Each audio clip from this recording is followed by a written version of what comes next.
Hi, welcome to this Blender video tutorial entitled Subdivide. The Subdivide tool is an edit mode tool that divides in half the selected subcomponents. To demonstrate the Subdivide tool, I have placed in my Blender scene a plane mesh object. In reality, the Subdivide tool is an edge tool, as it actually subdivides edges. This is done either explicitly by selecting the edges, or implicitly by selecting the vertices that influence the edge, or a face whose edges are influenced. I'll select the plane mesh and tab into Edit mode, and deselect the vertices. I'll also go to Wireframe Display mode. I'll select these top two vertices, which define the top edge. I will then click on the Subdivide button, which is located in the 3D Editor Viewport Tools panel. Note that the edge is subdivided and that new edges are created to justify the breakup of the existing face. I will undo the subdivide. I will add to this selection the bottom two vertices, completing the implicit selection of the four edges and thus the face. I will press the Subdivide button. Note that each edge is subdivided and new edges are created to justify the breakup of the existing face. In effect, the single face has been subdivided into four faces. I'll undo the subdivision. With the four vertices selected, and thus the face implicitly selected, I'll press the X key and delete the face only. I will deselect the vertices and reselect only the top two vertices. I'll then press the Subdivide button. Notice that since there is no face to justify, the edge is simply divided in half, resulting in a vertex placed at the midpoint of the edge. I will undo this subdivision. I will now add the bottom two vertices to the selection, and I'll press the Subdivide button.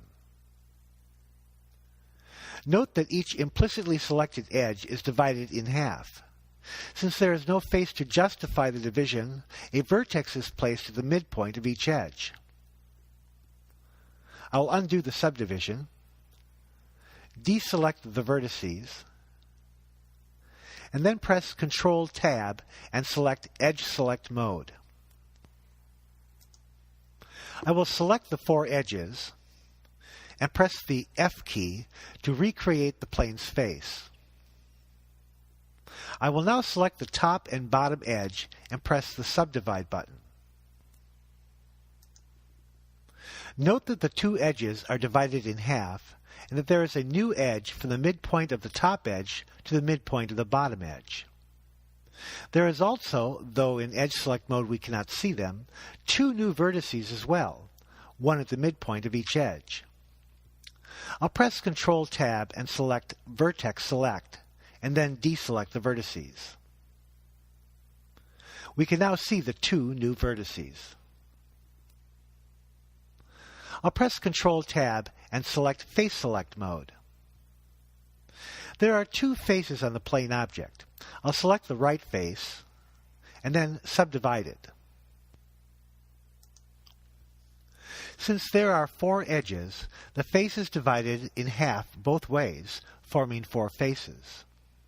Since one of the edges shares an adjoining face, the subdivided edge created two new edges to justify the face division.